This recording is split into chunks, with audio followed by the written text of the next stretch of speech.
After 2 years, we have full house. No, we're still missing Douglas. Douglas. Okay.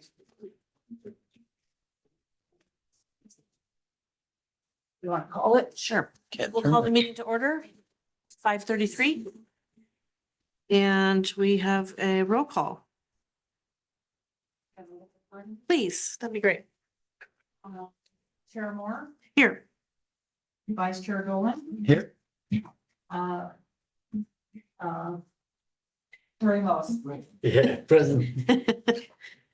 Commissioner, Commissioner Shannon. Okay, Commissioner Bloomer, Sure. Commissioner Aguirre, Here, and it's spelled with a G, not a Q. Commissioner Ruiz. Here. There's Mr. Shannon. Okay, Mr. Shannon's here, great. Okay, and approve of the minutes. That's Yeah. right. Oh, There should be, there'll be one more seat right here. I'll move over. Okay. where's the sign at? We don't have his ordered, but it's not here yet. Yep. I thought we got it. Do we have a sign? I remember I forgot my. Oh, you left it in the I'm office. sorry. We want to move that sign here and then, I do have a name for you though, sir. Came in today, but we. A little hectic this afternoon. is that one chair? That's the chair I moved from over here. Okay. Just some of these. Here's a sign. Oh, okay. Yeah, but he's not. It's just look at your name. Okay, next on the agenda is, welcome, Mr. Shannon. Thank you for joining us. On the agenda is the approval of the minutes of February 11th, 2025 Planning Commission meeting. And I don't see a copy here of the minutes, so Did I not include the minutes? we could move that to the next. Yeah, let's move it. I Okay. apologize. From the last ones, I got it. Well, but everyone doesn't have a copy to go over, so, Right. So- we'll so- just Oh. yeah, we'll just move it to the next move meeting. it. Okay. And Mr. Shannon, did you get a copy of our? Yeah. Okay, Agenda? perfect. Yep. Okay. So we're on 4, active agenda. Item number 1, Planning Commission rules and procedures. Staff, you want to tell us about that? Yeah, so get all legal here. Last month, I brought up, I'd go look and see if we had anything in writing. And we do. But from what I can tell, it's kind of old. And this body is, well, it's this body. And what I would like is for the planning commission to go through these. And then next month we'll discuss if there's any needs for changes or modifications or things like that and proceed. Or now they're good and we'll just do a vote on it, as everybody's happy or whatever. Because these should really reflect you to some degree. I mean, obviously there's legal requirements that must be met, but then there also may be particular things that you would like, and we can have those discussions as to whether they're appropriate, legal or whatnot, but the rules and procedures are generally, this is an independent body from the council. It's a recommending body from the council. So your rules and procedures do not need to be approved unless there's something strange here that I'm not aware of. And if that's the case, then so be it. We will move it that way. But the first step is to make sure that this body is comfortable with the rules and procedures that they're going to be mandated to follow. Okay. Commissioners, have you all had a chance to read through this in completion? No wrong answers. Just wanted to, if you'd gotten an email from Derek last week when he sent this out. Marshall.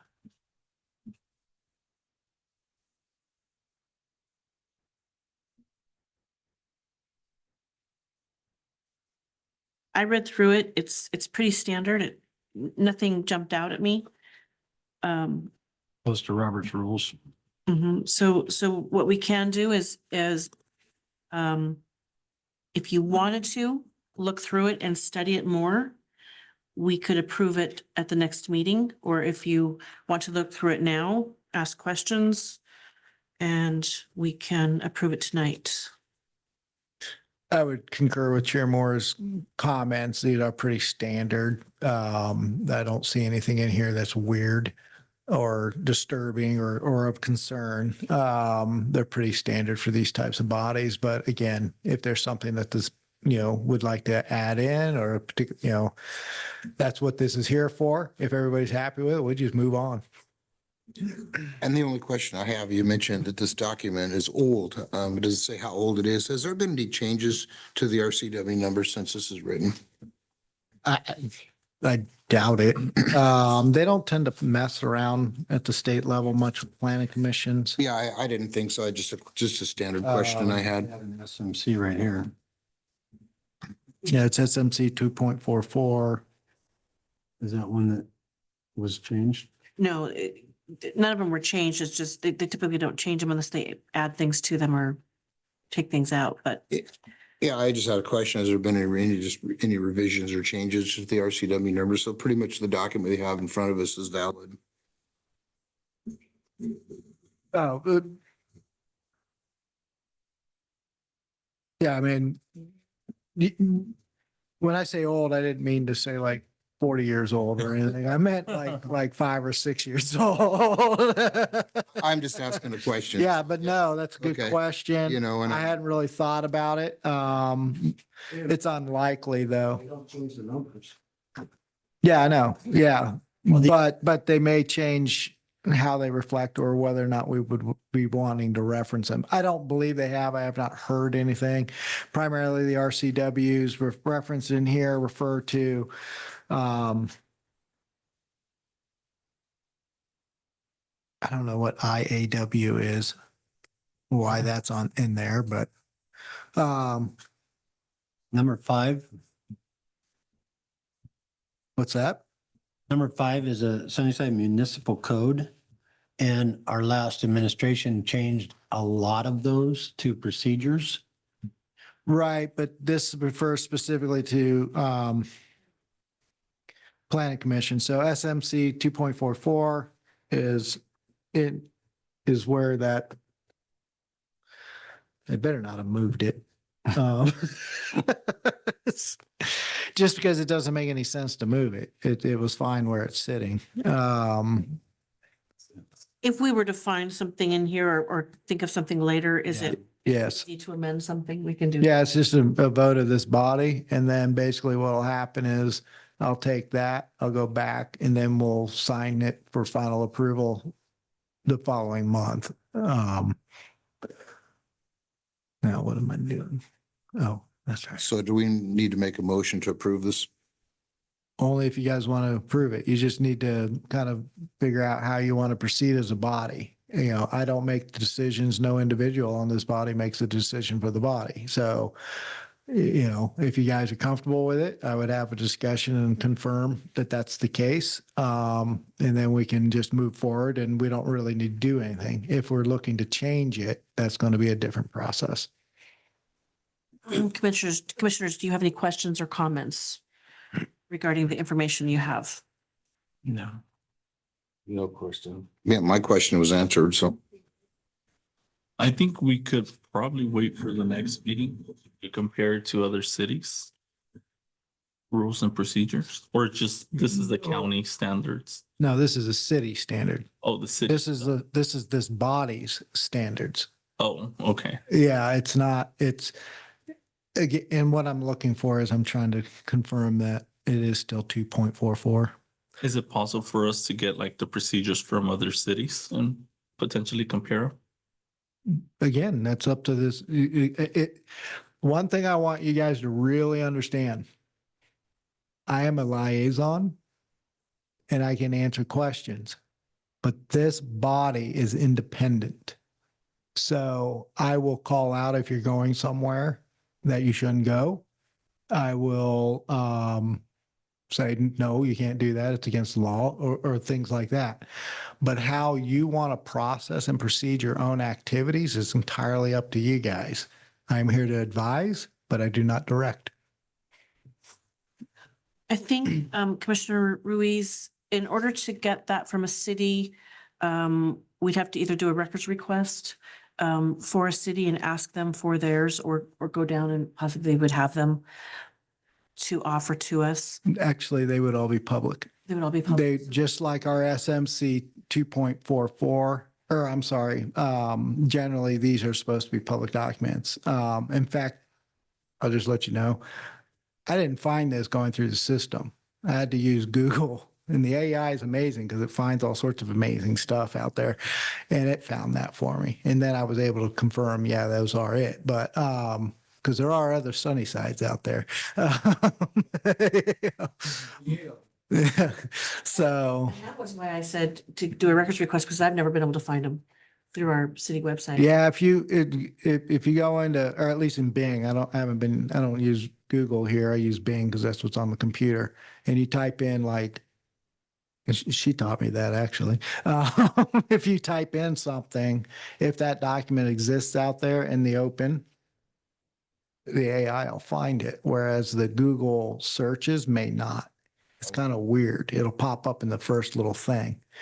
But yeah, because that's part of what we're doing in-house is we're just trying to get all our stuff in one place and we're finding things are scattered. But that does work. Still trying to, it's harder to do this on the phone because everything's small. But yeah. I think Joseph was teaching us a little bit about the procedures here from HLA, remember? Mhm. About the rules and stuff. Right. I think it would be a good idea if we could try to compare it to different cities, probably in tri-cities. Sure, we can do that. Yeah, yeah, absolutely.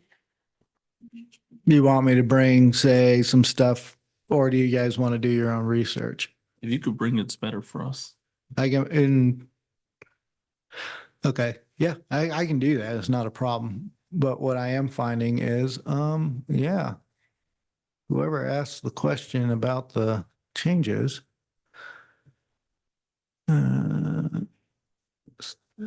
sorry, repeal, fire department mitigate.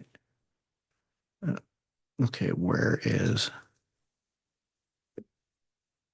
Oh, that's where it's not there. Hmm.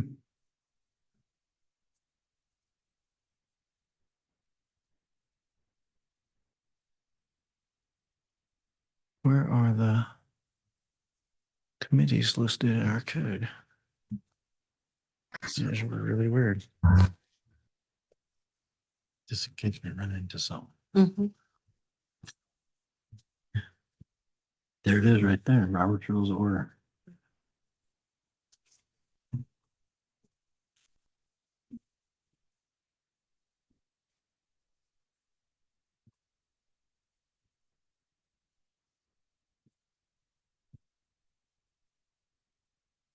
Yes, I am now not comfortable with the citations that I'm finding in this.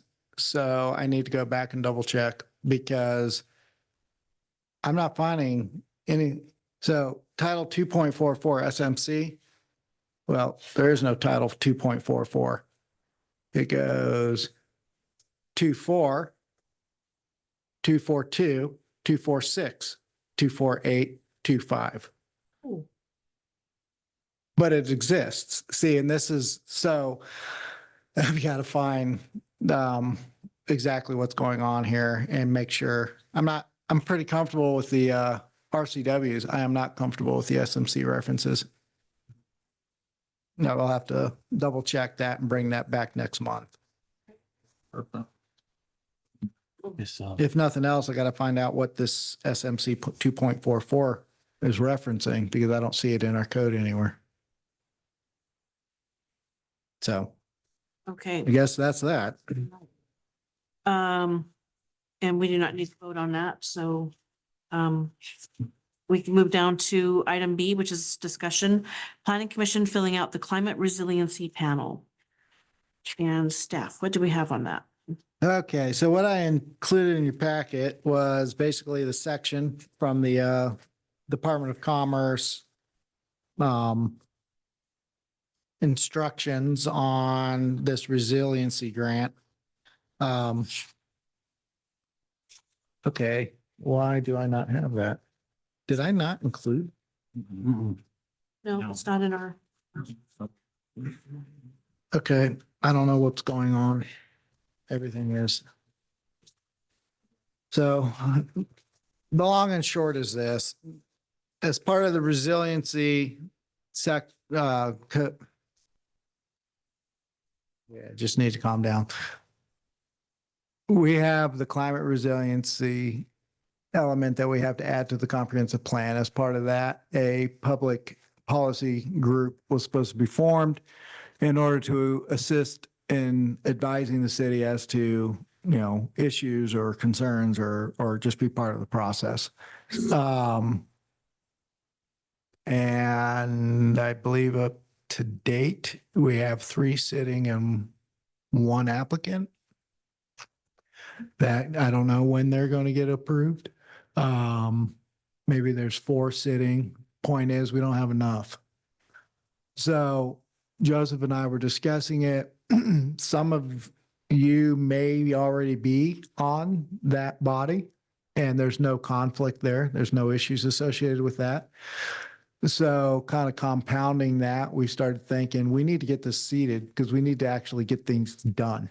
And I don't know what's going on with the delays in filling those positions, but frankly, I don't have time. We don't have time to wait.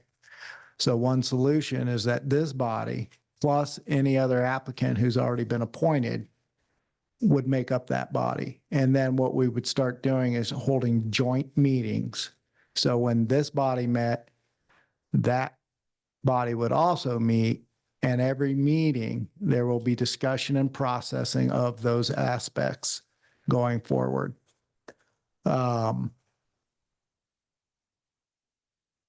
Because we're not really sure what else to do. Because if we keep delaying, we're never going to get this body together, which will never be able to advise us to proceed with the documentation. So that's the ask. And again, it's up to this body. I would ask that it be all or nothing. And what I mean by that is either the planning commission is that body plus whoever else. But if the planning commission as a body decides it doesn't want to act that way, that's perfectly fine. Individuals can still participate, but we wouldn't do the joint meeting thing. Except for in case there was some reason to, but I mean, it would be separate bodies. Sorry. Would it be a good idea for us to get appointed into that body? Well, that will be, if this body is okay with that occurring, then we will figure out exactly what we have to do in order to make it happen. That might be some sort of resolution by council. It might be, frankly, we don't know exactly how that'll work, but it'll all be figured out by next meeting, if not before.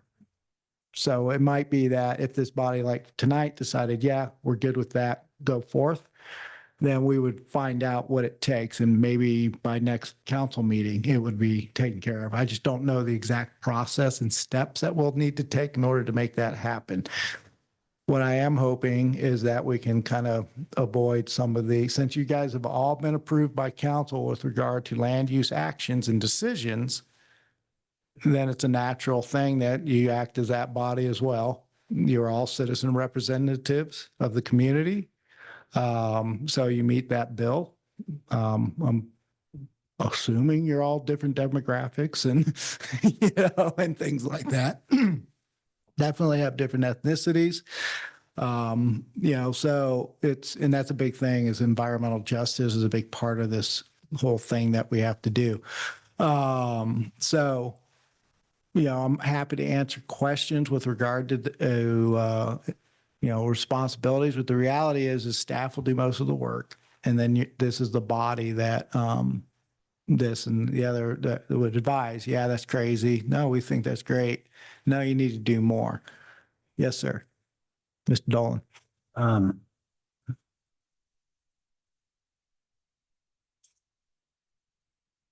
I can't see what you're pointing to. I had a little thing for the boss here. he's referring Um, to. I'm referring to item E. It says right of floor. It says any member desiring to speak shall be recognized by the chair. What's the process for getting your recognition? You're asking me. I'm asking you, you're the Well- chair. Well, it's listed as a discussion, so, if you'd like to address me and I give you the right to speak, we can do that, or we can leave this in open discussion. Do you have any advice? Do these have a beep on them? Open discussion is great as long as everybody respects the fact that somebody's speaking.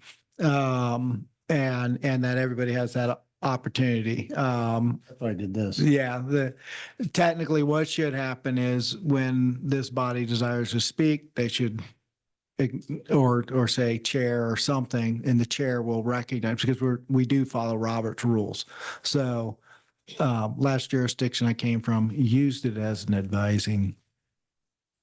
They use that. No, they said it was like it advised them, but it didn't bind them. Anyways, so that's usually what it is. Yeah. So when you say or do something, chairman, or chairperson, look, see, if you guys want to say something, you let her know.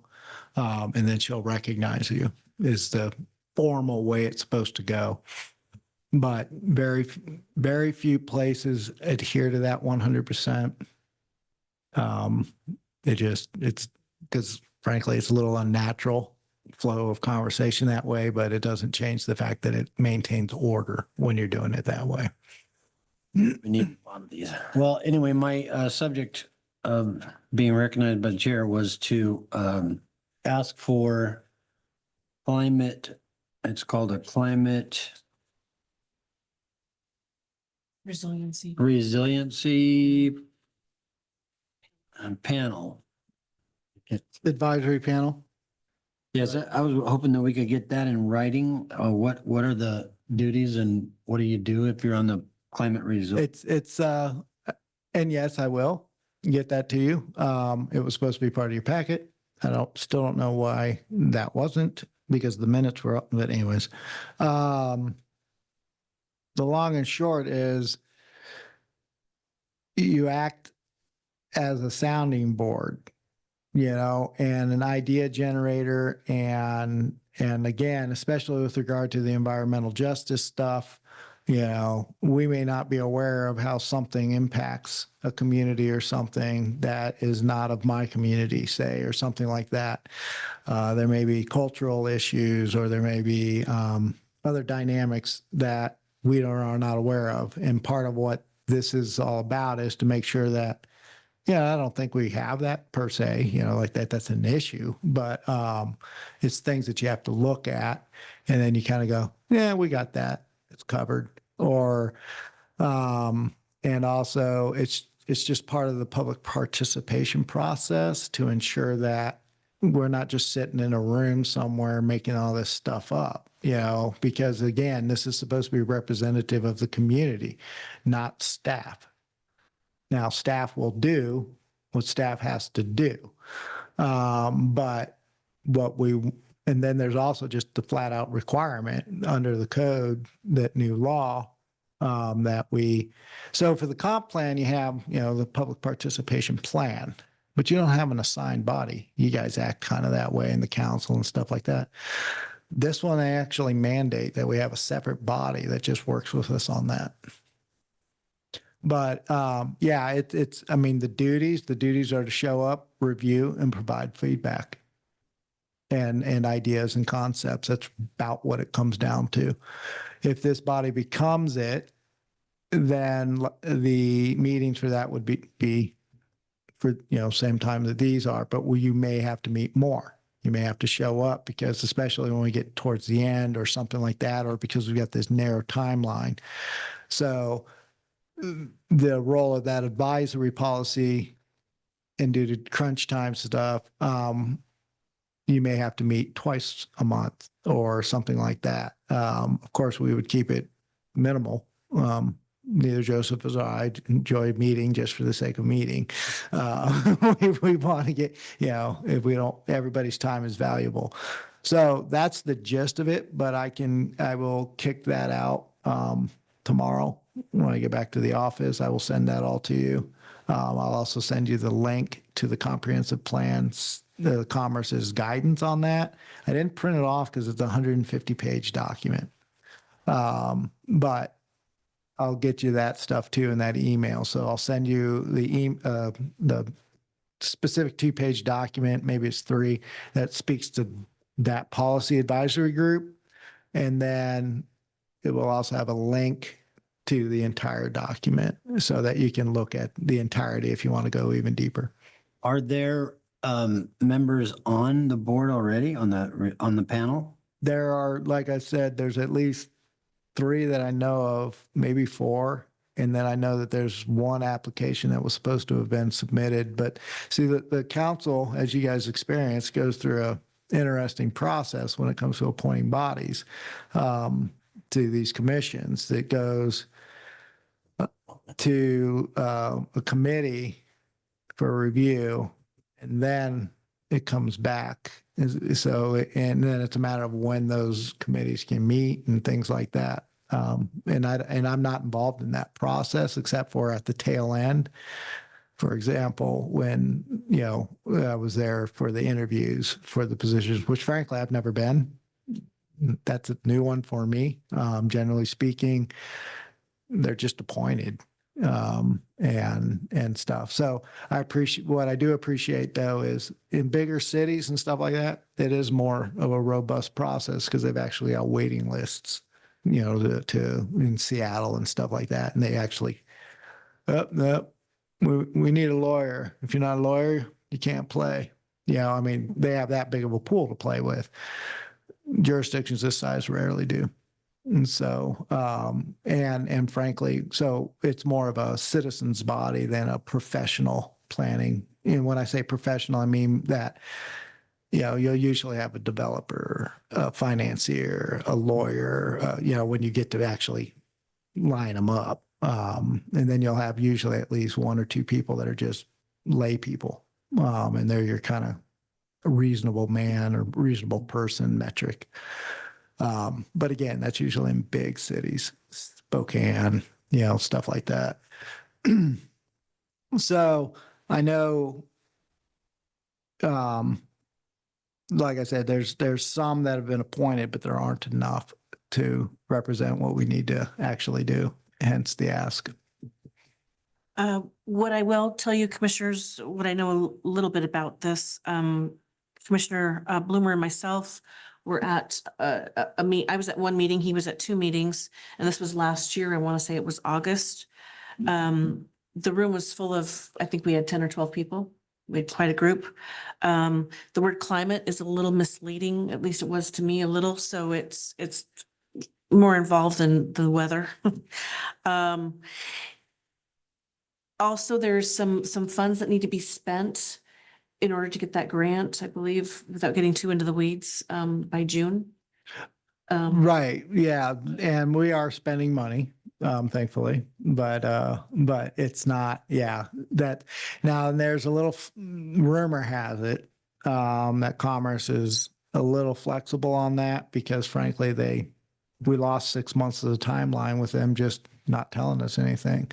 And it wasn't Commerce's fault either. It was just this weird, when they kicked out this legislation, they put this weird rush on it. And it had to do with the staggered timelines and various other things. But they didn't even know what they were asking of us for months because they didn't have it. And again, Commerce got, this is what you're going to do. So that's what Commerce did to the best of their abilities. But the reality was is stuff wasn't in place. So they started the clock. The legislature did, but that's unrealistic to the realities of what it was that they were asking. But at this point, they haven't openly said, yep. But then again, they may not because then everybody go, oh, I can wait. So, but the point is yeah, for all intents and purposes, we need to be June. June 31st, I believe, is the deadline, or 30th. One of the other requirements that I remember was having public involvement. Exactly. So that would be what I think we had talked about, was having something at the community center, Mhm. and you get input from the community. I would like you all to think hard about this decision of having it come from the planning commission. I would say that if you're interested in being on that group, if they do it on their own on this panel, you've already got a resume and you've got your application here with the planning commission to submit that. Were they wanting an answer? Well, obviously sooner than later. This has not gone to council. This is not an idea that was pushed by council or anything like that. This is an idea that Joseph and I came up with because of that apparent roadblock in getting the seats filled.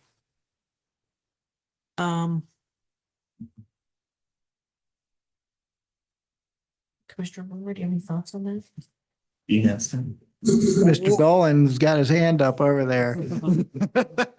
Mr. Dolan, please go first. Floor is yours, my friend. I'm a little, can you give us a focus on what you're talking about? What, I mean, it's pretty, It's very vague. what is it that you're wanting to know the answer to? I guess I'm not clear how. Climate, literally, climate. This is an environment, a climate that we're in. So it's climate resiliency. So what it is things like, we have irrigation canals, right? So those are potential flood hazards. Does the city adequately mitigate or design with resiliency requirements such that nope, we don't prevent the flood, but if a flood hits, the buildings will stand. I mean, this is a really gross simplification of examples. Wildfire interface. So you have environment there, environmental. As she said, climate is a bit of a misnomer because yes, we are supposed to also look to see if there are potentialities for reducing greenhouse gases. We're supposed to be looking at a few other things that I just can't remember off the top of my head. And so it's the whole picture. Then there's environmental justice. So environmental justice piece, that refers to, have you ever heard of the phrase redlining in land use? Okay, redlining is a practice that occurred back in some communities, probably still does occur. Not necessarily in Washington, but I'm saying in this country, where zones were set up based on race or ethnicity or religion or whatever other metric that was utilized in order to disenfranchise parties or people from locating there. Okay, so that had to do a lot with mortgages and stuff. Then you also had the ideas of where it's like, we have an essential public facility. Well, an EPF, an essential public facility, is specifically designated as such because it is a essential public facility that nobody wants. But it's got to go somewhere. So an EPF process is a long, complicated, convoluted thing that occurs at the state level and all this other stuff. But the point being is, back in the day, you would generally look at your poor neighborhoods or your disenfranchised populations, and often jurisdictions would choose to locate those types of facilities in those communities and neighborhoods. And we're not talking once. We're talking like over and over and over again. So part of what we're going to be doing is we're going to be looking to make sure that Sunnyside, if it does have those things, or if it has done those things, is there some way of addressing that concern or ensuring that it never happens again based on those same types of parameters? actually, I think what you're getting into right here is already state law, to where you don't even know it, but when you pay taxes, they're taking it out of, I forget, it's a down payment on a house and the closing costs, are covered by the taxpayers. So they finally came out and said it's actually could be considered reparations because of the color of your skin, that's the only way you can qualify for this. And it has been passed already. We are the first state in this nation. California did it too. Yeah, just recently, but we were first. Yeah, And they hid it behind a bunch of other stuff. right, but that's not this. That's not a climate you're talking about? Well, no, what you're talking about is in the same, Yeah, is that what we would cover in this climate resiliency thing? Because that's the no. climate we want to be resilient in. We wouldn't, what we would do in these circumstances, like, let's say that we find out there is a history, right? Right. Where the city just kept consistently dumping on, I don't know, one particular location. You would pass regulations. You would also look and see about like, and then let's say there was some toxic contamination. The reality is, Mr. Dolan, is you are correct. Almost all of this stuff is already in law.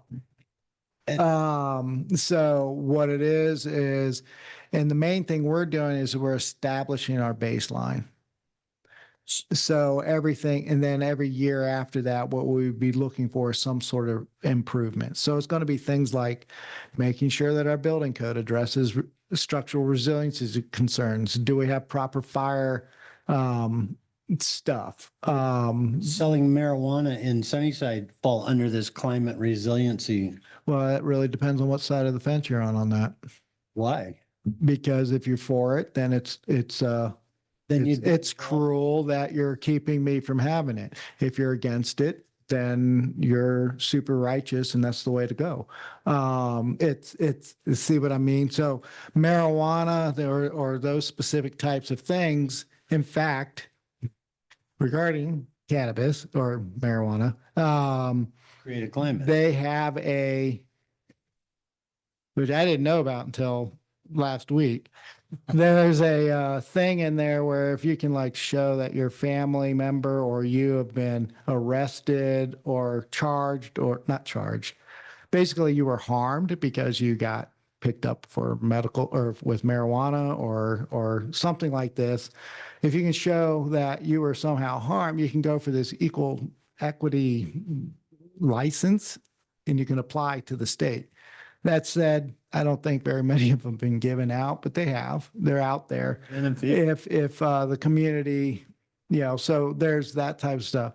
So I'm not here really to debate the rationale or logic of the climate resiliency and environmental justice piece. Well, We're just mandated to do it, and that's what we're doing. well, I want to make sure we're in the right place here because if there's a need for medical marijuana, which I had family members that needed it pretty Okay. badly. And so it's if that's a climate that we're covering, we only have 3 people that are in there right now and we need a quorum for that too, or a quorum is 2 of those people showing up. That's not this body, the advisory body in that role is not a body like that. You don't vote. It's a discussion. So we will present, this is what we think. And then that body will go, Oh, okay. You want to explain that to us and why you think that? Or I don't know how they're going to react, but the idea is they're supposed to go, yeah, that sounds good. Or no, that's crazy. Or, well, wait, don't you know about this thing? And then it's like, well, no, I didn't. So tell us about that thing. They tell us about that thing. We go, well, that sounds like that might qualify, or not really. Or, because frankly, there is no body of law on this yet. There is no definition of what is and what isn't. That's part of what this whole process is trying to do, is establish that baseline. So this is where we are. These are the things that we see. And then this is roughly the idea of how we're going to address it, the things we're going to do, the goals and strategies we're going to put in place, just like the rest of the comp plan. It's got the goals and strategies. This chapter becomes a new chapter. I think there's 13 in them now or 14. There'll now be 15. that kind of a thing. It's its own section, just like the capital facilities plan and everything like that. The thing is nobody's done it before. And this is the Climate- first time. Climate resiliency is like Britton said, it's a very hard thing for me to understand is what you mean by climate resiliency. Well, And so that's why I was hoping to get in writing, what is that all about if we're going to fill that position and become climate resiliency panel members, I would like to know, do we have an option in that? Do we have, I mean, you what said, do you mean, do we have an option? well, you said that we have 3 members. We need to fill it. Would we want to get the planning commission as members of this? That's what I understood. I'm trying to get this body filled so that this can actually start moving forward. And one solution to that is to utilize the planning commission potentially. Because again, this is a discussion I'm having with you guys, because if you don't want to do it, then I'm not going to go through the hassle of going to the council and going through all of that. But if this body and I think it would be, I think it makes sense for this body to play that role if it desires, then we will go through that process. Well, part of what I think that what I'm grasping from what you're saying is that you would like to know, well, what do you mean when you say climate? At what level is something determined to be resilient? Da, da, da, da, da. It doesn't exist. That's what we're doing now, Right. is figuring out what are the issues and concerns. And then what'll happen is we will put this all together, right? And we'll come up with what we think. The city will. Then it goes to the county. The county will look at it and they'll either say, yep, or nope. And commerce and various other people. They'll be like, we want you to do more here. Or no, it looks great. You guys have got it covered. Nobody knows at this point what this thing looks like. Where was it originated? What do you mean? It's the state. The state legislature passed a law Oh, that look, I am never going to ask this body to do something we ain't. I mean, I do not like to create work for myself. So It's, if for lack of a better term, it's a bit of a think tank, the early stages of a think tank where you need to create this plan for Sunnyside and whatever areas you want to work on or fix or exactly. create. That's what we would be doing. Quite, I mean, and I know it took me an hour at that first meeting to figure out what are we talking about. It really was a little, It's vague. it's so vague. So that is why you need some thinkers on the panel to really dig deep and figure out what Sunnyside needs, And logic too. and a lot of logic. Because, for example, I know of all sorts of ways to do all sorts of things. But of course, they all cost money. And some of them are very expensive. So to come up with a solution that'll cost $1 billion, that's not really realistic. However, to be working towards something that over the course of time might add up to $1 billion, maybe that makes more sense. The reality is I don't think we have anything that we need to worry about with that. Here, it's primarily, okay, for example, cattle, the smell, okay? That is an environmental issue. Is it a climate issue? It depends on how you use that word. If you're talking about climate, like climate change, yes, it is, according to the climate change people. Because methane and this and that and these and those. PMs, particulate matter. You have like PM10, PM2.5. These are different particle sizes that the state will often monitor for and stuff like that with regard to pollution. Okay, so all of these things are part of the environment. They're also part of the climate. They do affect the climate. But they also affect our quality of life if the smell bothers you, right? Or if you happen to be somebody that the county keeps allowing to build dairy farms right around, and you're like surrounded on all sides, then in that county, there may be an issue there to where you've got one homeowner that is, for whatever reason, getting all the negative some people perceive these things as negative. these types of uses or things. You know, it's this type, and that now we start moving into kind of the environmental justice piece. Did it make sense to locate there? Well, yes, unfortunately, that person is located in the best spot in the world for cattle. And it made, you know, and to locate anywhere else just doesn't make any fiscal sense, and this and that and these and those, and that's why. Oh, well, then that's not really an environmental justice issue. So we, Well, the guy, you know, we knew he wasn't going to say anything and he never knew. So yeah, that's why we did it, because that's a different story. Representation, things like that. Now we start getting into a potential environmental justice issue. Now we can't do case by case. I mean, unless it's a huge thing. So we're looking for kind of general things. You know, for the city of Pasco, for example, their east side was that way. They had redlining in place. So basically, if you were a person of color, you were on the east side. Guess what else went on the east side? All the industrial stuff, all the treatment facilities, all these other stuff. Whereas on the west side, new houses, large lots, that's redlining. And that's the things that we look at. Now, let's say we find that there's a history of redlining and all this other environmental justice stuff, but nobody's been doing it for 15 years. The impacts are still there. And so then what happens is you start looking at things, well, what can we do? Is there something we can do to make that better for those folks? You know, they don't have any green space. Let's put a park in there. That's one of our environmental justice pieces. And trying to kind of, but at the same time, you got to balance against this idea of everything. You know, if there's logic and rational reason as to locating it, that's not necessarily an environmental justice. That's just bad luck. Okay, case in point, my house. I buy a house in Kennewick in 2021. 2 years later, turns out that they're going to turn the hospital down the, you know, over by my house into a regional drug treatment facility. And I'm talking with beds and long stay up to 2 years. I mean, we're talking a big facility. Well, they didn't do anything weird. Now, I'm not in the richest neighborhood, but to locate it there makes sense. Why? Because they acquired the buildings.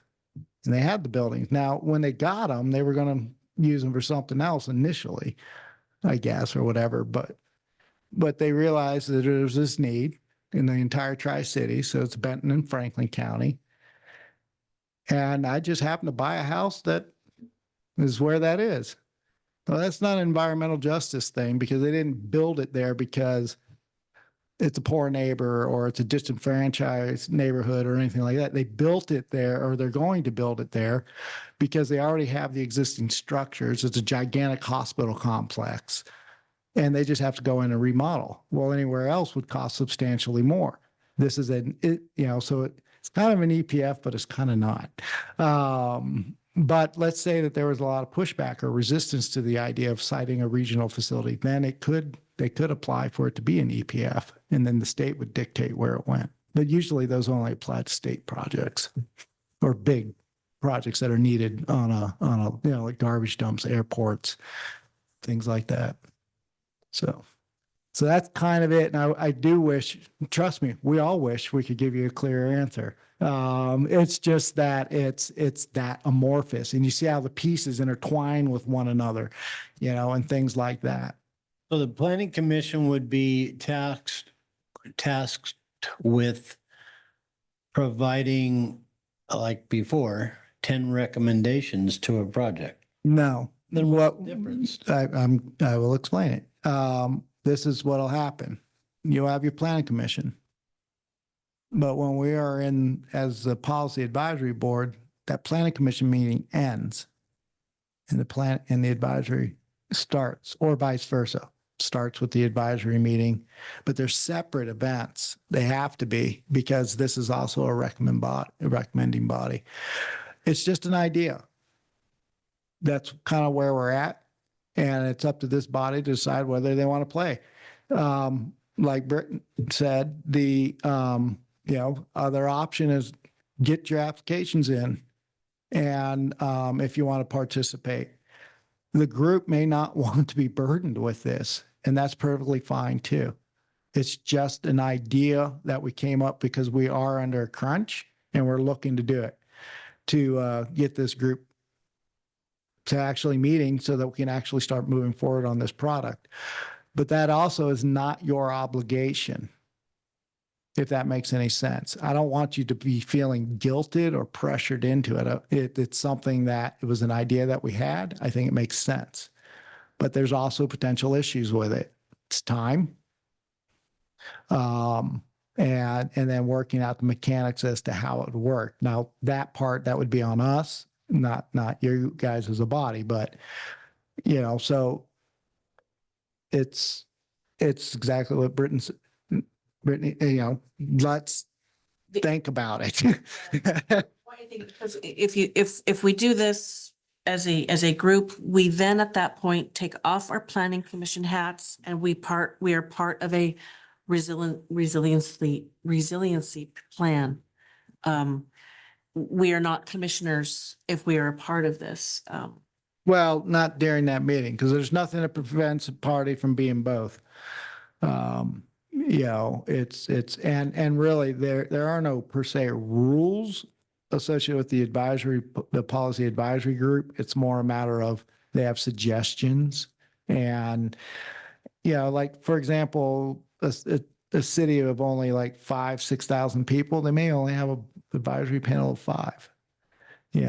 We've got, I don't even know what our goal was. I'll have to find that out too, but I know that 3 ain't it. Or 4, Our homework at that time was we needed to come up with a mission statement for Sunnyside, and that was homework that we needed to do at that point. So how many people were there and were they actually appointed and where did they go? So we were at City Hall in one of the boardrooms and there were, I want to say 7 to 10 of us. And Joseph was there. So he went through this, a lot of questions, a lot of ideas, a lot of things were discussed. He said the first thing we needed to do was come up with a mission statement for Sunnyside. We finally got the concept of what this was all about. There were, at that point. So none of you were officially appointed. That was more of a kickoff event? We didn't know that we had to be appointed at that point.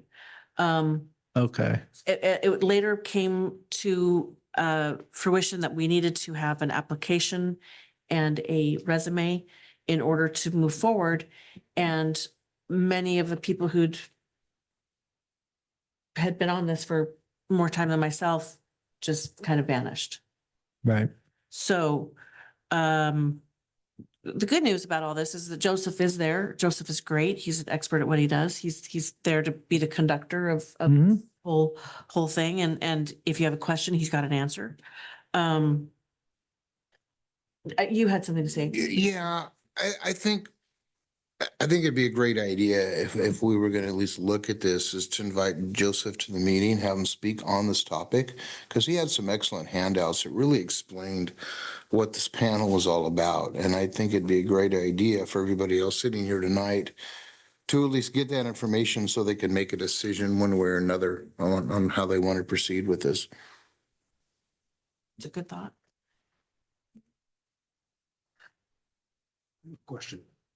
Yes. So the more panels you have, the less efficient you become. It would just be one panel. Sorry. So you're talking about an additional panel besides this panel right here. No, We do not have a choice. We must establish an advisory policy or a policy advisory panel. It must be done. State requirement. Correct. Gotcha. And I don't know what's been going on, but it hasn't been established. And we are running out of time and we may have, I'm getting very nervous about the timelines. Are you looking for volunteers? The Yeah, we're looking to get this body filled. The problem is, and what we were hoping, the reason we were coming here is, and maybe this body can do it individually, and maybe that's a better approach. Because it's the vetting process is going to take, I don't know how long, but I don't have the time to wait for that vetting process to go through for multiple people. So the idea was planning commission, they've been vetted. Maybe we can talk to the council and ask the council through resolution just to do it that way. The two become one. Yes, except for they can't. They're official, or maybe they can. I mean, this should have already been done. And like months ago. So we're trying to come up with alternative methodologies to achieve the result that we've been mandated to do.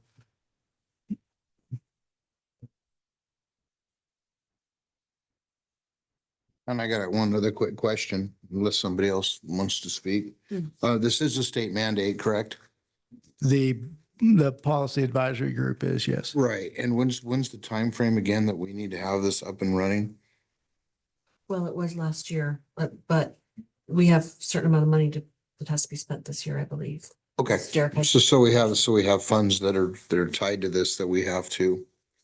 Yeah, the one nice thing is the state is paying for all of this. So there is that. I mean, we pay and then they reimburse us, but but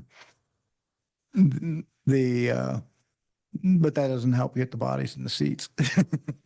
there was one thing that I got narrowed down that I understood, and correct me if I'm wrong, but I believe I got this answer from Joseph.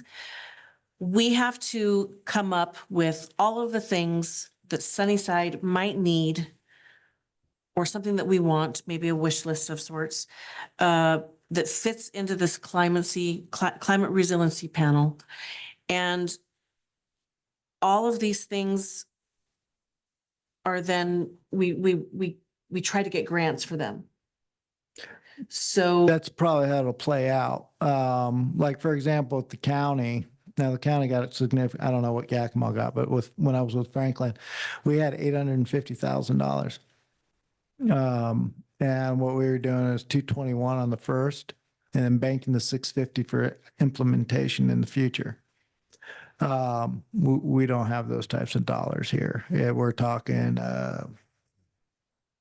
150 for the comp plan and 100 or maybe 150 for this as well.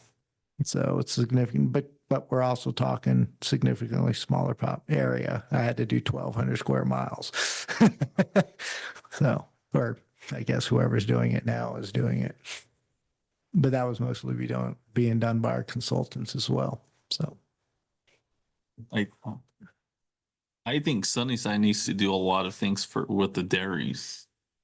well, remember, we don't have control over what happens outside of our boundaries. PA's probably got that all buttoned up. I don't know if.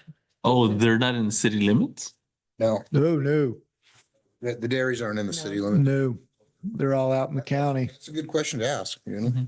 But we're impacted by it. See, so that's the thing. If Yakima County's doing theirs right, that should show up in theirs because it's having a detrimental effect on their cities to some degree.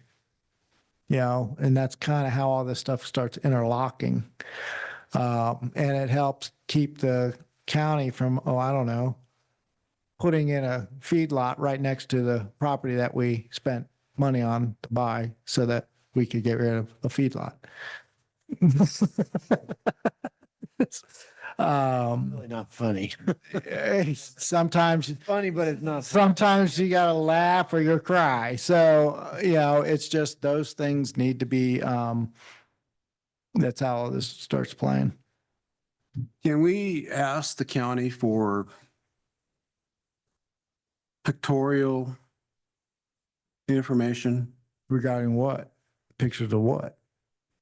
where the dairies are at? Oh, I can figure that out just looking on a Google Earth. Uh, They're pretty distinctive. And it's not just, everybody says the dairies. It's not just the dairies. The dairies are one element. You have feedlots. It's basically anywhere that cattle are contained in large numbers.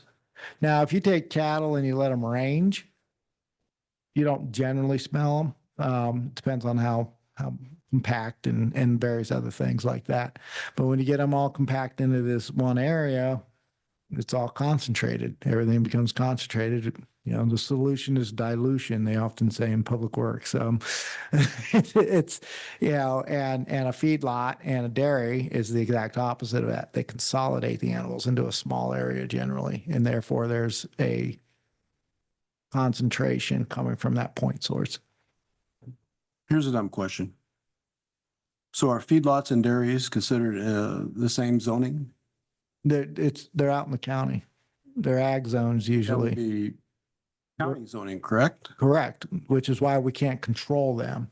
But what I'm saying is if they're doing their job right, they should be calling out the fact that these dairies do have an environmental impact. But wouldn't it be nice to have a map of showing their zoning that impacts our zoning? Well, yeah, all of that will be, that's another phase down the road. But yeah, I mean, all that's available online. You can pull up the county zoning map and then you can tell by aerials where a dairy or a feedlot is because it's really, really, really dark brown with absolutely nothing in it and fence lines. And they're very, you can, and usually you'll see cows in them, but not always, because sometimes they're seasonal. And they're only used for about 3 to 4 month, maybe not even that long, fattening period. You know, and then there's another stage where just before they go to market, they kind of can hit them again, and maybe they'll only have them for like a week or two. It depends on the feedlot, and it depends on exactly who and what they're doing. Because there's custom ones where a guy will, you know, you pay him and he'll like feed your cow whatever you want him to. So would this be a focus of the planning commission? I mean, this is not something that we would be looking at as what's outside our city limits, correct? Or outside our, No, you're correct. It was just brought up as an example of something out there for the climate that, yes, we don't have that. not yet, but if we become the climate resiliency panel, then we would address something like that and bring it up. It would be something I think we would list, but we have no control over it. So we would list it as, you know, this is a concern we have, an environmental justice concern or what, and, you know, and especially if people feel like it's targeted. So you bring, That's a lot of it too. What's that? you bring in Commissioner Lindy to address it for us. Since he's our county commissioner. Well, the solutions are not going to be simple. Well, Because it's 200 plus years of us doing what we've been doing. And then now we have to figure it out. So we would comment on that, but we would not implement programs necessarily unless this body or the city decides it wants to go down a path. I would not recommend it, because you start reaching outside of your borders, then they like to reach inside your borders. Once you break and you start playing, and we rely on the county for things. So it would be a mutual approach, I would hope. But I really don't know Yakima County commissioners or their processes yet enough for me to really comment on what I think or how that best approach would be with addressing those issues in the county.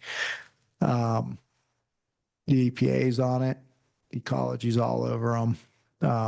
And we'll see what happens as far as that stuff goes. But it would be, I mean, again, I bring that one up as an example of something that is environmental that we could cite and say, you know, there's something.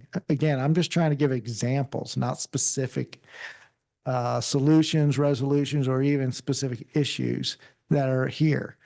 But I'm trying to give you an idea of what it is that this body looks at. And it's everything and nothing.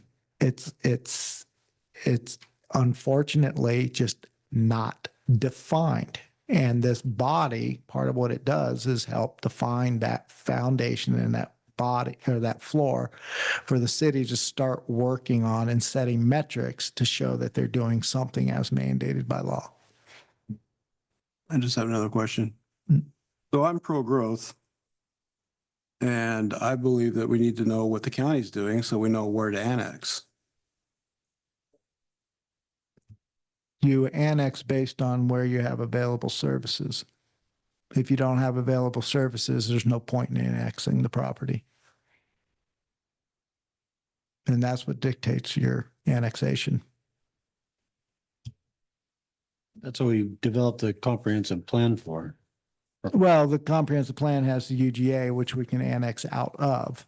However, our UGA is larger than what can be logically served by the city in the near term. So, for example, if somebody annexes in, they petition to annex, the first thing I check is, do I have services available? If I don't have services available, there's no point in letting them annex because they can't develop their property. So why am I annexing them? So if a developer comes in, If what? and provides the infrastructure, Then I can annex them because he then is provided, he has access to services. However, if they've got to run that service 5 miles, some will, but not very many. Now, again, if they did that, then now that issue's been resolved, isn't it? And I would have a DA with them and stuff like that, a developer's agreement. But there is such things as community septic systems, not in this city. but there could be. No, they can't. That's direct competition with the city's public water system and sewer system. So how would that make sense when it's not necessary for the city? Just because you want, annexation into the city and the city's decision to annex a property is based on fiscal and service needs. And it is not appropriate. And the city right now actually has a ban on septic systems. And you're right. Yes, every law can change, but it's a dangerous slope. And I have worked in jurisdictions that do that. And if you got people that want to play ball, then it can go well. But other times it just ends up with creating messes that you don't really want. Because again, you should not annex into a city until you are able to reach an urban scale of development. And the city does not allow for the septic systems. And you're right, it could change that. But I'm not clear how that would benefit the city to have people on septic. Community septic. You talking about the city owning the septic system? Yes. Yeah, I doubt that would ever happen. It's just not it's just not the best. The nitrate levels go up. I mean, this area has enough issues with those types of infiltrations that I doubt the city would have an interest in going there. And I doubt that I would recommend doing so because, like I said, it's just not, there's no need for it. There are plenty of areas, and annexations and development should be orderly based on our ability to provide services, equal services to all citizens. Mr. Dolan. Yeah, I wanted to address number 6 on this, recommendations and motions. Oh, we're back at, Since we're Rules. still just a planning commission, would we go with we show up for a meeting and cover items that are brought before us, presented only in printed or typewritten form? Since we're just getting started, I just wanted to make sure that when we have a meeting, we cover what's put before us in writing. And I'd like to address B also because recommendations are what I was involved in on my last term of being on the planning commission. It says the commission acts in an advisory capacity to the city council, which is what I asked about earlier. And it says no item brought before the commission may be forwarded to the city council without a majority vote of the members present approving such action. So if we have a discussion about a project, then by this, what is written here, if we vote on a list and vote to present it to council, isn't that the process of putting what we do as far as number B? Or item B? I don't understand what's the question? The question is, like I asked earlier, so our job as planning commission members is to look at the possibility of providing the council with our recommendations on what we are brought before us. Correct. And then you said, no, we don't do that. No, I don't think I did. This is an advisory body. It has no police power. The things are recommended to, I'm not clear when did I say that this does not make a recommendation to the council? He did mention at the beginning that we were advisors for the city council. We've always been on my previous time on That's all a planning commission is, always. is we make recommendations to the council, Uh-huh, what we covered in our planning commission meeting. okay. And I mentioned 10 recommendations and you said, no, we don't do that. No, I'm talking about for the Climate. climate. See, what you're doing is you're conflating these two things. You're not keeping them separate. The climate, this paper refers to the planning commission. Right, and that's what I was Right. talking about. Just we're still, What I was we're talking about, still just a planning commission. So before we get into being a climate resiliency thing and going into all those discussions, shouldn't we cover what's brought before us in writing as a planning commission first? And then when we are going to vote on whether or not we want to be a part of a climate resilience committee or climate Panel. resilience panel. So we haven't even gotten there yet, and already we're getting off track with covering what we've got in writing before us tonight. I think the resilient or the climate panel will be a little bit different than this one. Of course it will, but right now, we are planning commissioners and we should be covering what we, Well, this is part of the discussion. It's on the active agenda. right. To talk about it, to talk about the But option. nothing's in writing about it, other than those words right Well, there. we're not gonna take any action probably tonight. Oh, because of I course think not. everyone There's needs to think nothing about to it. take action about. Still don't quite understand the relevance of a climate.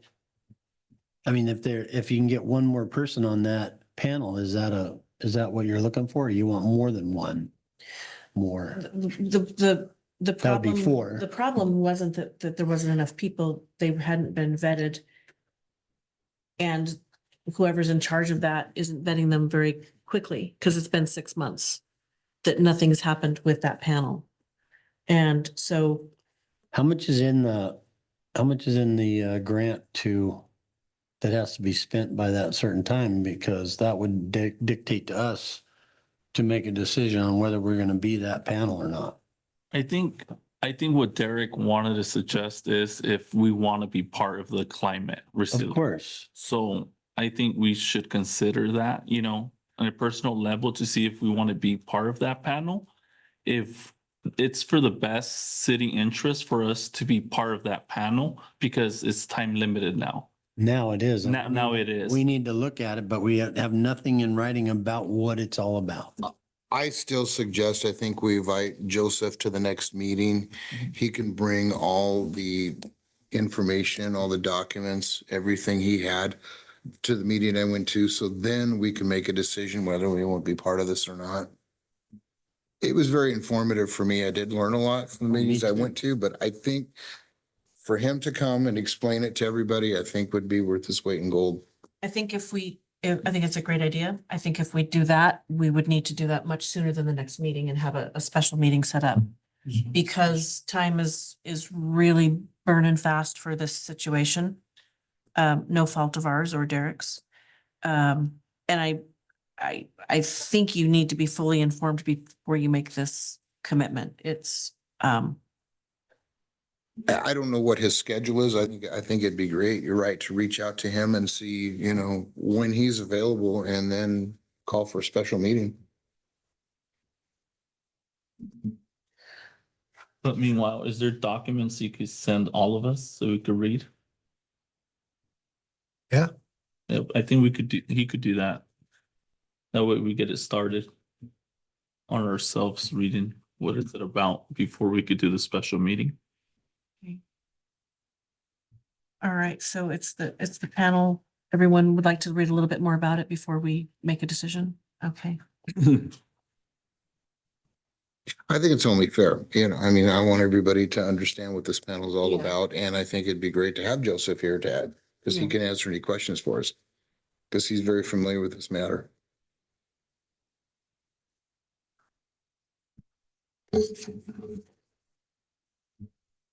So what's the direction?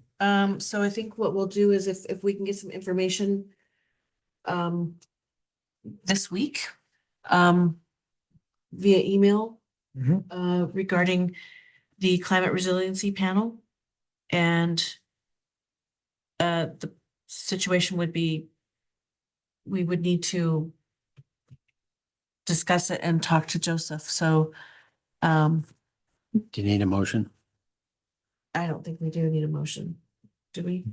I don't think so. It's just information we're requesting. But but we have to move We have quickly. to set a date. Well, we can't set a date because we don't know Joseph's schedule. We don't know Joseph's schedule when he can be here, so. Just an informal get together. He's available all the time. He'll come right down. Please understand. Just kidding. that it costs me money every time Joseph shows up. So it's not just, but yeah. Oh, what is, And I need to, just like somebody said, I didn't see who was, I don't know his schedule. So we're not going to be able to set the date. It's going to have to be a special meeting. And I also have to check my schedule, and see what's going on. So we'll see what we can do to get this put together. Could we do this during the time that he's at work? That'd be zero cost. no, if he's No. here, He comes he's, from Yakima. Consultant to the He city. doesn't work for, yeah, he works for, anytime I talk to him, it costs me money. Even a phone call. I have his number. I just think it'd be the easiest way, so to inform everybody and there's gonna be a lot of questions and he would have the answers. We're just utilizing, maybe I can get it.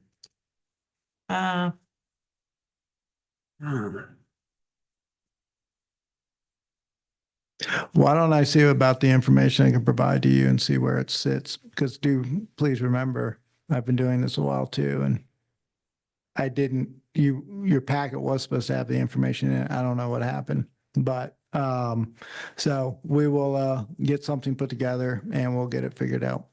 Perfect, thank you. Let me ask the commissioners to do this. Please look for that from Derek and please look through it as soon as possible.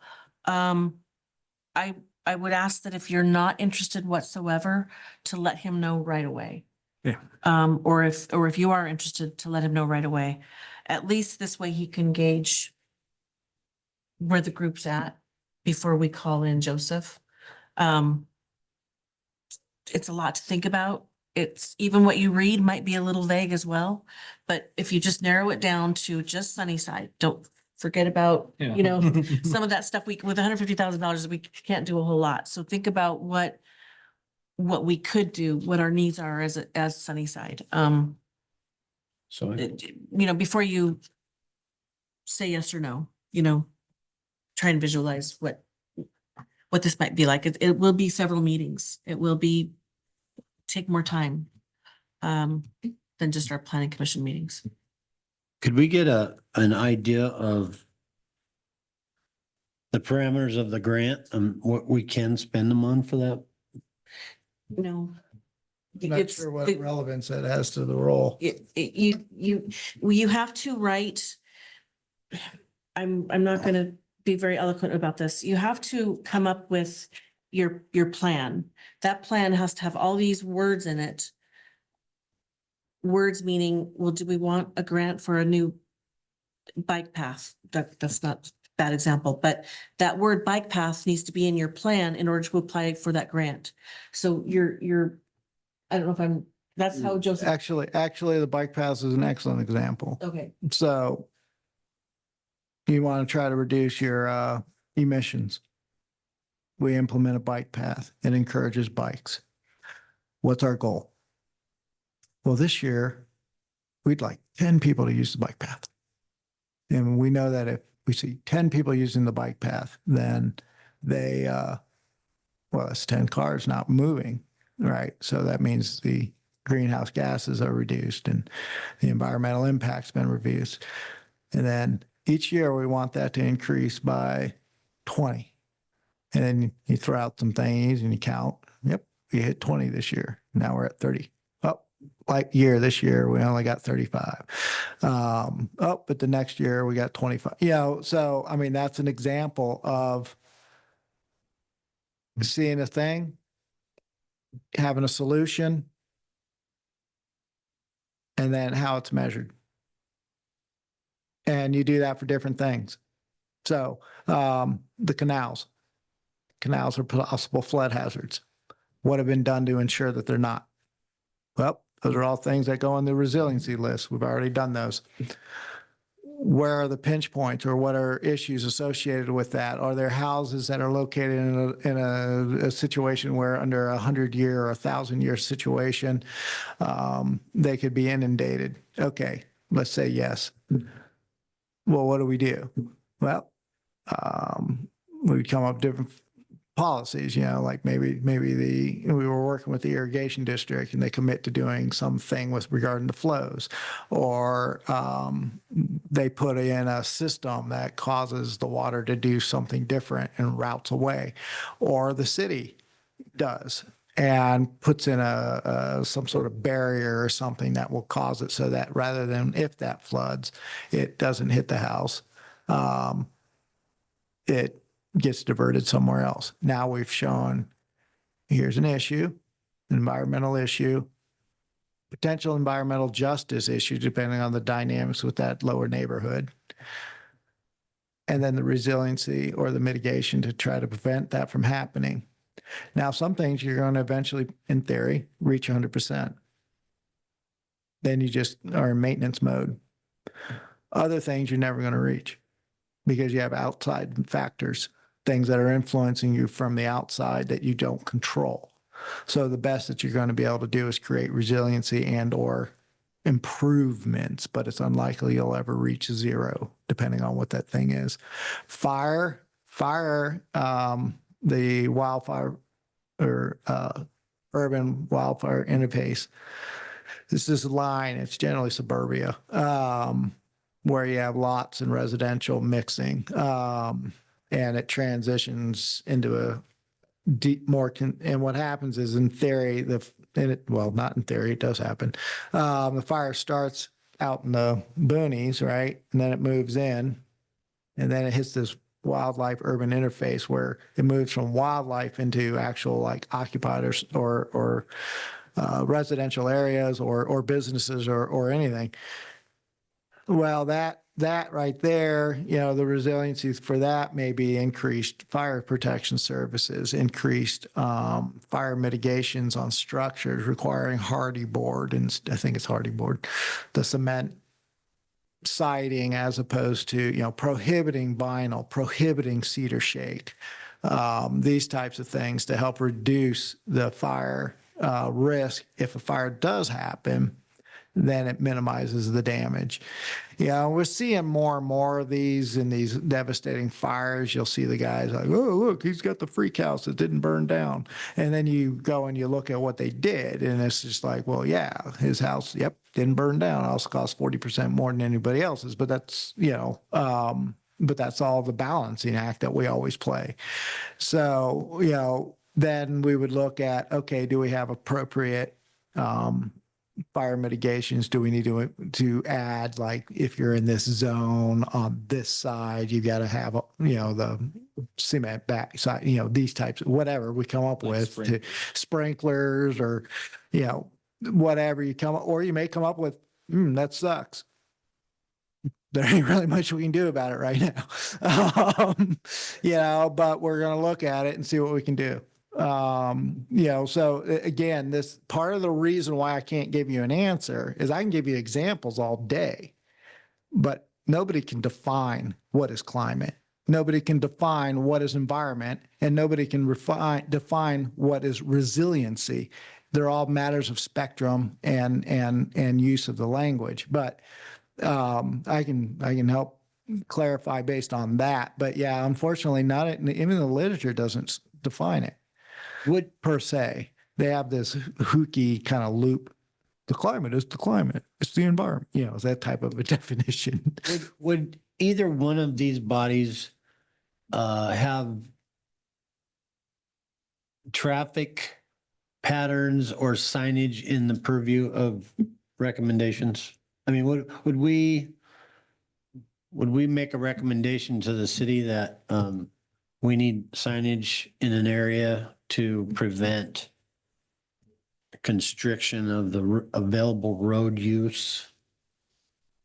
I've been asked many times about that. Well, I mean, traffic design is a science based on mathematics, and it has to do with volume, generally speaking. Then you end up with what we have, like say with YBH, where we got 100 foot of asphalt, but we only use 40 of it. That's not literal, but it's rough. And we have all this asphalt that we don't do anything with.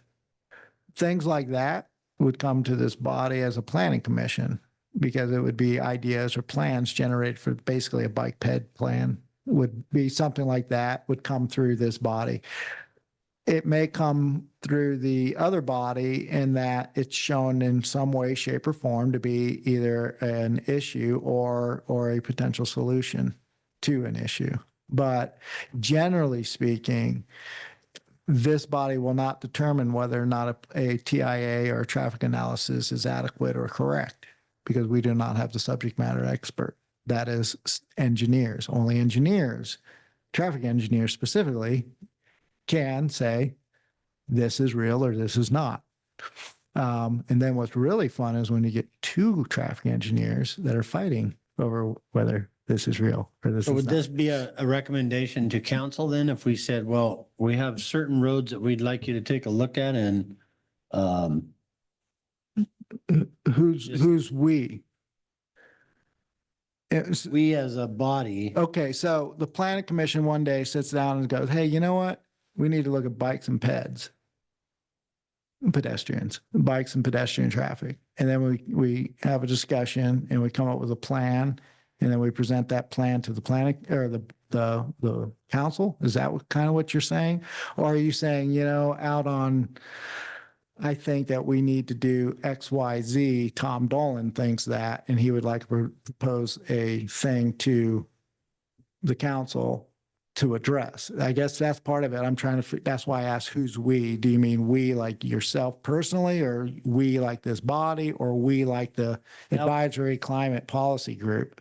that would be under, if it was put on the agenda and everyone had something to read and look at, and you say, here's the areas that we could have our public works focus on, because there's areas around here that people don't pay any attention to what's going on around them. Mm-hmm. And I talked to Cuss Ortega and Jaime both about certain areas that maybe with some signage and curbing or whatever it's going to take, you could get to where it's almost safe to drive down that street. We have streets in this town that you can be driving down them and a door opens up and there's no room for you to get over to miss that door in time. And it's a situation where people can get hurt. And they I don't know. I asked them about, well, whose decision is that? who would be the one to talk to. And he says, well, sometimes it has to go to the safety committee and sometimes it has to be reviewed. Well, would this body make those recommendations upon what we brought in writing to this council for a meeting and say, here's one of our issues that we're going to put on this agenda, the active agenda to discuss that? Maybe. I mean, that, again, the question, it's situational. So for example, what you just, this body can, as a body, generate things and take them to council. Or basically what happens is this body, so what would happen is you would say, we would like, at least I think I'm understanding what you're saying is, you've got issues, you've seen issues, you'd like those issues addressed, but nobody seems to know who it is or where you start that process. Exactly. And where do we get our active agenda items? And who generates those for us? Because if we're a body on our own, we can generate all of our own. Is that correct? Or are we waiting for something to come from the city or from you? And, you know, if we're a body to make recommendations, then where can we generate these agenda items? Do we generate them ourselves? You just came up with two. Okay. So It's a question. Just a question. The agenda is generated by me because generally I don't ever get any participation from the bodies that I work for. And second, this is weird because we haven't had projects. So generally what drives your active agenda is projects that are in the pipeline that need to come to this body. Well, next month you will have that. And that will be the first time we've had it since I've started here. These items are items that need to be discussed as a body because these are things that I saw that needed to be addressed, and that's why they're on here. That's generally how it goes. Now, in addition to that, while we're meeting, this body will say, hey, we'd like to have Joseph come in and do a presentation. So then that gets put on the next agenda because that's what this body asked me to do. I put it on the agenda and then we move forward. So that's kind of how they come up. So if this body goes, hey, you know what we need to look at? Bike pedestrian. Then we can start doing that. Then we would formulate and create an item or document or something, depending on what this body was looking for. And then that would be presented to the council. It would be vetted through the appropriate agencies and things like that, just like any other resolution or ordinance or action. But yes, this body does have the ability, but it does it as a body. So the urgency of this grant to get this thing going so that we can use it instead of losing it. That's why I was asking for the parameters of the grant. I haven't seen anything about the grant. As tonight was the first I've heard that there was a grant for climate resiliency. The parameters are that we must produce this thing. I'm not kidding you, Tom. What? It is vague. There are not clear direction on this, but I will get it to you. You will see what I'm talking about. It's all vague. It's things like yada, you should, it'd be neat. Yeah, not that last one. But I mean, it's get people hopefully that have been, I mean, it because honestly, the legislature wrote a law, told Commerce to make us implement it, and then said, have it done next week. And it is just vague. But like I said, I'll send you that. It was supposed to be in your packet. I honestly do not know what happened to the minutes and or that document. But I'm going to send it to you on the public participation page. Their guidance is 2 paragraphs. The information that he will send you will not make anything more clear. What I will say, and it really won't. You'll just be like, what? You'll see that you need to do it. Yeah, is That's what you're going to see. it doesn't actually become anything until you form your panel and start working on your ideas. Until then, it's nothing. It's air. So we have to decide whether we want to be a part of this panel. And even then, it will be frustrating because you have to bounce ideas off of each other. You have to come up with a plan. That's why Joseph would lead the group. But you have to be committed. It can't be, you just can't show up. You got something else going on. Or don't complain Right. on the other end. But if you commit to doing it, you really ought to show up. If you don't feel like you can make that commitment, then don't do it, because the city is going to be relying on this to move. And we cannot have any delays. So you do need to think about it and whether or not this body does it, because another thing that I'm going to be checking on, and it just came up in my mind, is I'm going to be doing a personal ask to see if there's some way we can expedite this process. So this is what I would ask. I will send you stuff tomorrow. I will send you and with that will be the link to, so there'll be a document that does the public participation chapter where it talks about this group. And then I will also include the link to the overall document. So you can read all you want to about the climate resiliency. And in fact, I would recommend doing it. It's a little dry, but actually Commerce does a pretty good job. They're not as bad as a lot of places. There's a good flow to their stuff usually, but so you'll have that. And more, I think if folks here want to do it, I realize we don't need this body to make that decision as long as you do it. But what I don't know is I need these, I need to hit my numbers and off the top of my head, I think it's 7, but I'm not 100% sure on that. It might be at 12 and that's bad, or 11. But I don't think so. I think this jurisdiction is small enough, but,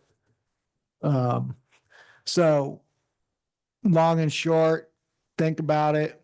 We'll try to get something together, but within the next, probably about 2 weeks from now is what I'll be eyeballing. But it may be 3. It's just a matter of schedules and things like that. The first week of April is spring break. However, we don't meet until the 2nd. So, and we have 2 items coming in April, an annexation and a conditional use permit. So those things will be coming pretty soon, within the next week or so, or 2 weeks. By the end of April, within the 2 weeks. Basically what will happen is I've got to get the notice out. When I hit the notice out, you guys will get your packets for those items. So you'll have time to read them and look over them. In our emails. Correct. Now, the city does not have city emails for commissions anymore. It was too cost prohibitive for the city. So things are being sent to your personal emails that I have on record. If there is a different email that you would like me to send to, which I would recommend you do, I would recommend you set it as, and then you send that to us. Eventually what's going to happen is we're going to create a group and things like that. So everything will go to that group. But the city has what we have as far as emails go.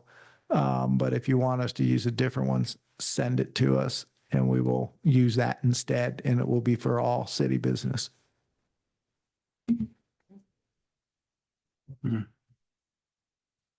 I get like 300 emails a day.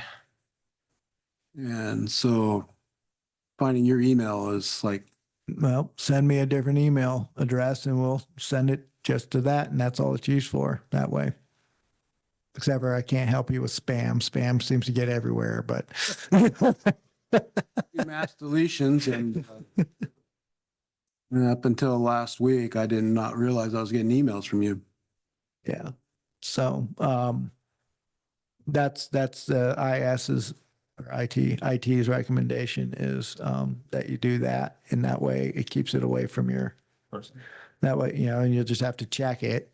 But you know that if it's in there, and then another thing that I can do too is I can send you a note in the email I have on record. If you have a different one, check your emails, just to make sure that those things are going. But if you're using and you don't have an issue with it, we'll just continue using the email that we have on file. I'm just letting you know that if you desire us to use a different one, send it to us and we will do that. It's highly recommended to create a new email just for the fact if someone requests public records, your personal email will be in jeopardy. Correct. Good advice. Yes. Like a Gmail account or something like that. Correct. Mm-hmm. Just an email for the city itself. Mhm. Okay, next on the agenda is, well, we skipped over public comments. We have no public. We just talked about. There's nobody planning called in, commission right? I don't even know if we can. meetings. Next regular meeting is next month on the. What? I think it is the 8th. April 2nd? Nope, second Tuesday of every month. April 8th. Does that date look good for everybody? Perfect. Okay. For me as well. Although May 13th, that meeting, I will not be in the state, so I will not be able to attend that May meeting. Just give a heads up. Sorry, I got distracted there. I missed, no. And you said you may not make the Uh, May. The May 13th, I won't be able to attend that one. Mexico. So that puts me in charge of that one. We have Zoom.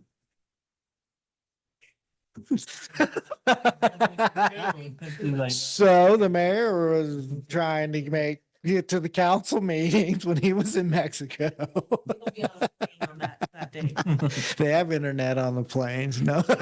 Yeah, yes, they actually do for outrageous amounts of money. Oh. The city didn't have a lot of. I didn't say we were paying for it. Do we want to make it May 6th? We could. No, No. Okay, I'm No. just asking. a question. yeah, no, I just, because no. No, it's fine. I'm just asking a question. Well, I guess, I yeah, think we could probably change it before she leaves. we could if necessary, but, we can discuss that in April. Yeah, we've got time to look at the date. Okay. You guys wanna move things around? So I have other meetings and stuff and I just don't know It would be a good idea to have share more. the conflicts. We'll figure it out. But yeah, we've got the 8th. And yeah, there's nothing that would necessarily prohibit us from doing that before or after, Okay. or even that week you're gonna be on that week or just that day? No, that I'll be gone. Yeah, so basically don't schedule something further into that week. Okay.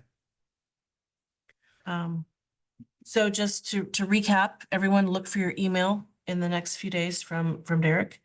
Look at it, maybe do some Googling, study what other climate resiliency panels have done. Think about this as something you may or may not want to do or commit to. And that's it. Yep. All right, meeting adjourned. 7:17.